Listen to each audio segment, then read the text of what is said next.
Anul trecut, adică în 2019, pe la sfârșitul lunii mai, se întâmpla Wellness Festival.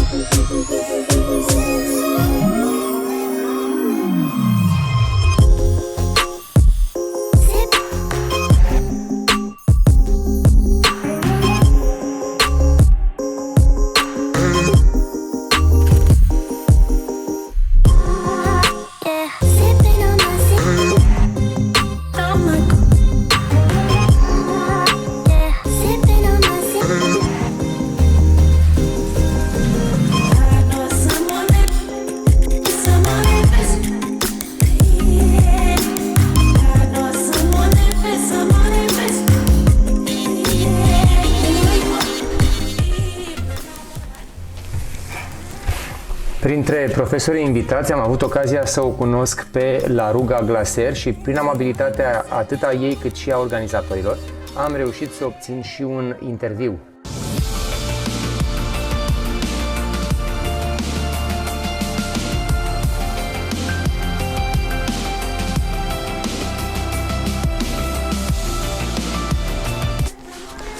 Mai jos la descriere aveți lista cu întrebările pe care eu le-am adresat la acel moment, așa că haideți să vedem ce a avut de spus.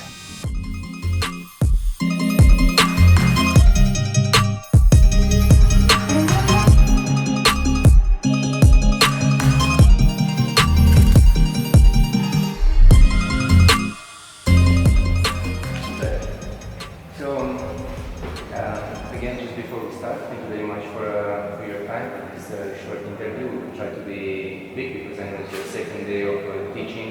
I know how tiring that is after 2 full days.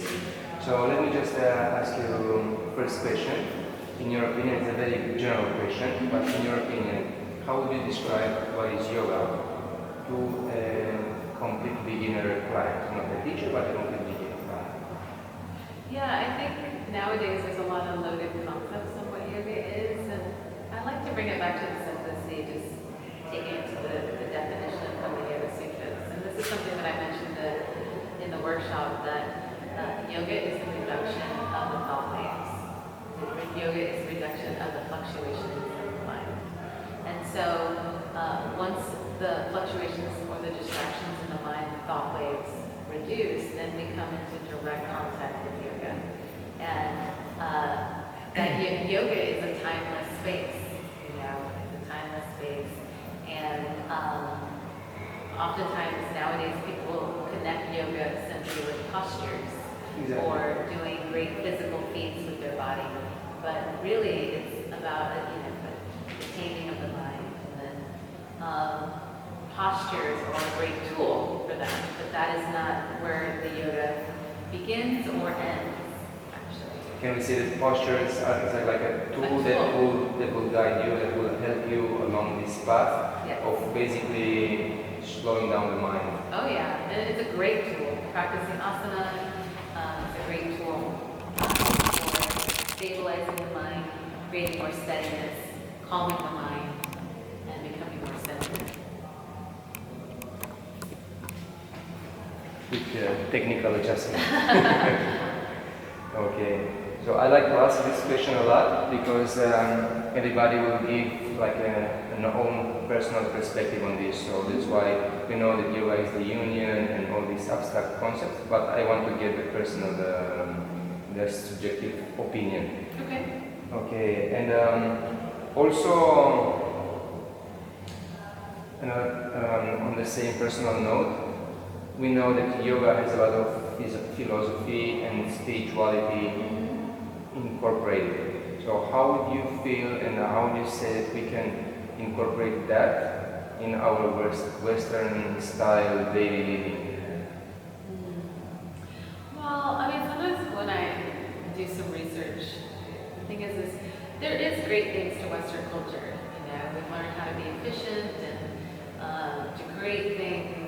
But what's interesting nowadays is people are, you know, earning more income, living material better than ever, but people are feeling empty. Yes. And this is the thing that is that it's wrong to have a good job or to have certain material things, but there's something more to all of that. And that's why sometimes I really urge students that, yoga is so great for tapping into that deeper sense of fulfillment and well-being, where when we have that connection, everything else that we receive material on the outside is like icing on the cake, but it's not the cake. And when we focus on the external fulfilling the emptiness inside, we're always left unsatisfied.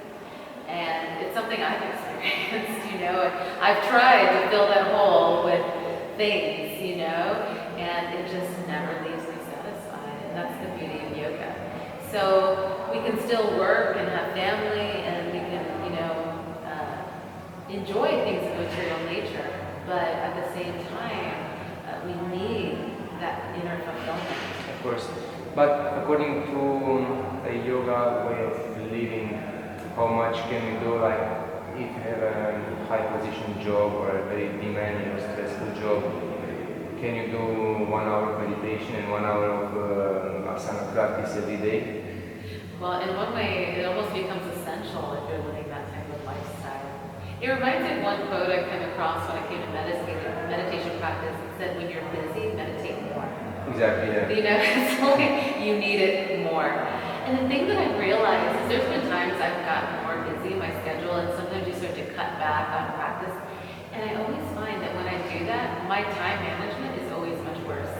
And when I carve out the time to meditate and to practice and to give more time to it, my time management is always better. You become more efficient. Yeah, and I always am so shocked because you feel like you're sacrificing time to not give to these other things, but I'm always better at everything else when I give time to those things that help me to just be more calm, more centered, and to just really see things more fully. And what these practices do, it makes us more creative in creating solutions to problems. And we become, like you said, more efficient. Exactly. So it's like, in one way, when you're meditating, somebody that is not so experienced might feel that they are losing the time because they are just sitting still and not doing much. Yeah. But in some other way, that meditation will help you find more time. Yes, most definitely. And it's almost like time, this is what's been so strange for me, it's almost like time slows down somehow. I mean, I know it's not on one level, but for some reason it seems like it's slower. It's expanding in some other ways. Right. Yes. So, we talk about meditation, but what is actually a yoga pose? And again, I'm thinking about how to explain this to a complete new beginner.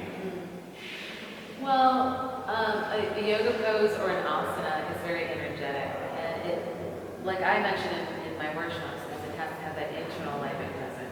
So the focus of the eyes to the drishti, the drawing into the bandhas, connecting to the center, breathing consciously, and that internal alignment is what supports an asana, and that's what makes an asana an asana. So that's why sometimes I become a little bit sad when people feel that they're stiff in the body. And they think, oh, I'm not good at yoga. I'm like, yes, you are, if you have that internal alignment. Some people can be highly flexible and not have any of the internal alignment present, but they're just bending the body. And people can bend their bodies in very interesting ways.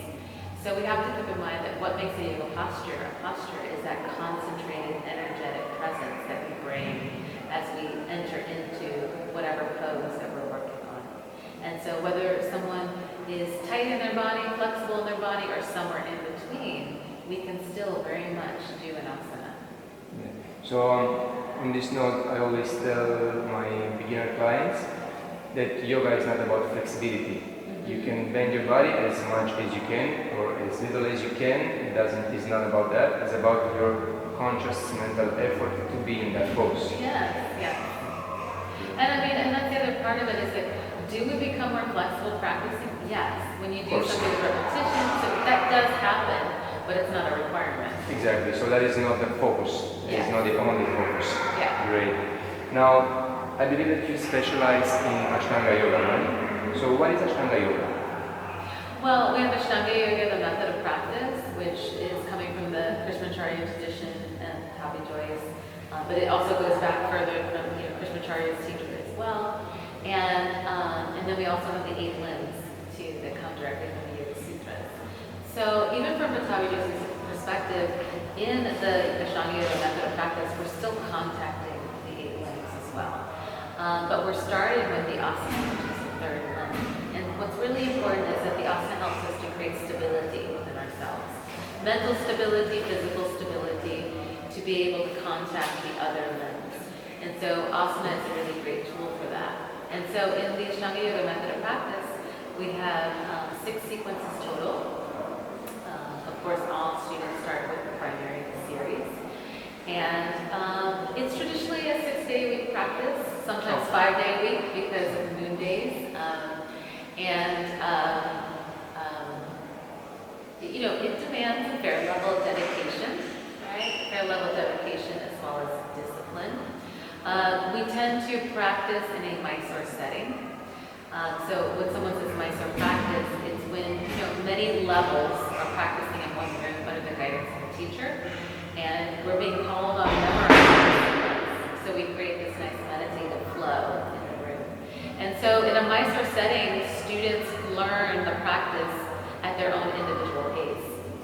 And that's the best way to learn or practice that is as challenging as this, because we start to learn one pose at a time, and we build our practice through these blocks of one pose after another, evolving into practice like so. So when we start to find a level of completion in one pose, we then enter into the next phase or the next pose. So there's a lot to it. I can talk at length about Ashtanga Yoga, but this is kind of like a very short synopsis of Ashtanga. Yeah. What I really like about Ashtanga is that it has the same sequence that the people will do over and over again. And I find it funny when clients come into the studio and they say, oh, we know your sequence already, like when they come to my class, like Hatha Yoga, I do the same sequence for quite a long time. And they say, oh, we know your sequence very well, now maybe we can do some other poses. So I ask them, yes, you know it very well, but can you do it very well? Are you practicing very well? Yeah, that's also important. That's Yes. also very important. Yes. Right, that it's not always how far we go in the sequence, it's how deep we go with the poses that we have learned. Exactly. That's also really And just as you were saying just earlier, it's not only about the gymnastics, not only about the physical bending, it's also the conscious mental effort that has to be always present, always. Yeah, most definitely. And how we do that is we have this vinyasa count that we learn, and everything is centered around the breath, connecting breath with movement, Exactly. which again, like you were saying, infuses that consciousness into what we're doing, which is so important for steadying the body and strengthening our internal stability, staying aware, staying present, feeling this moment-to-moment awareness in the practice. All of that can create such a beautiful synergy in the practice, whether someone's physically adept or whether they're not, they can still be infused in that sense of consciousness in the practice, which I find to be very fulfilling as a teacher when I see that happening within the student. Exactly. Sometimes in the studio, I get goosebumps when I see all the students practicing so focused, and all of them at once so focused, becomes so intense. The energy is so there. It's such an amazing and fulfilling feeling. Yeah. I like it a lot. Now, talking about clients, what would you say? What would you advise a completely new beginner yogi that just wants to practice? Well, the way that we do it in my own Ashtanga Yoga program, which I share with my boyfriend, is that the first day we start very simply. We give the student a background on the breathing, the internal life that we're mentioning, conscious breathing, drishti, understanding, a light understanding of the bandhas. And then first day we start with sunset. Okay. Yeah, that's the first day, that's all you learn. When a student feels very enthusiastic and people say, oh, I want to learn more, I'm like, come tomorrow. Yes. That's how we're starting. And then they come tomorrow, we review the sun salutations yet again, and then we start adding on the standing postures. And then we build like that, just adding a few poses at a time. Again, we find that it's really important the student starts to go into the experience of the practice first before I can give them too much philosophy of the practice. That has to be be slowly infused over time as people start practicing. Because when they start to practice, then they're more ripe for the deeper aspects of what we're after. Really. But in your opinion, what makes an advanced yogi, an advanced practitioner? Someone that's very mindful, very present in the practice. It's something that's really hard to explain because I can really, at this point in my teaching, I can really see when someone's quite mature in their practice. And it doesn't always connect to their physical ability. I've seen some people, believe me, in my travels that are highly physically adept. Yes, But I know. and sometimes I can still tell that they're quite young. in Yes, practice. that's true. You know, you can still kind of tell. And so it's a sense of concentration, the focus, the energy that they kind of bring to what they're doing. Sometimes it's not what they're doing, it's how they're doing it. That's very telling to someone that is more quote unquote advanced. So it doesn't always have to do with someone doing a high level sequence like, third series or fourth series. It really is this quality that they bring to what they're doing that I find to be very enriching. It really shows the depth of someone's maturity in the practice. Okay. So you brought up a very, very good word like maturity in the practice. Because in my experience, I've seen a lot of clients, for a long time, but still I don't find in them that maturity of the practice. Yeah, that can happen too, even though they've been practicing for a long time. Yeah. So it's not connected to the physical ability, but that maturity that you pointed out. Yeah. Very good. And sometimes you also see it the way someone enters into the space and also how they leave. Sometimes people just throw their mat to the side and stuff with it. And I find that also someone that's quite mature in the practice, they're very respectful in the space. Exactly, I'm respectful. So they put things away and they're just also mindful of how they enter into the room, and I find that to be very telling. Also, a characteristic of the advanced yogis, I find, besides that maturity, is also a bit of humbleness. No matter how advanced they do the poses or how deep their practice is, they're still humble into their own place. It's not like showing off. Yeah, it is interesting because I think too, when things start to kind of come together in practice, you really start to feel too that it's a gift. Yeah. And I think that people who exhibit that, they really are grateful for that experience. So, and they kind of understand that it's kind of channeling through them too. And so it can be very humbling where there's not a lot of hubris, riding the action of their practice. It's true. Yeah. Then, again, to become an advanced yogi, you need a good teacher. So, what would you say, what makes a good yoga teacher? Yeah, finding a good teacher is really important, but I've been around some, I had a friend that was really close, lived really in close vicinity to a teacher I really admired a lot, but she didn't always take advantage of his teachings even though she was there. So what I find is it's so important to also, finding a teacher is really important, but also implementing the teachings fully. It's true, yeah. But being a good teacher, I find what's so interesting, and I even tell this to some students of mine who I have trained to assist in the Mysore classes, is the best student will make the best teacher. Someone who really understands the role of a student and takes that in and really appreciates learning, can listen, can be receptive, and observant. So important. So I find those are really important skills to take forward into being a teacher. And I also find that the teacher, even though mature, still stays a student, still learning, still improving, still searching for more knowledge and for deeper knowledge. Yeah, that's very important. It's true. Oana? Okay. So we ran out of time.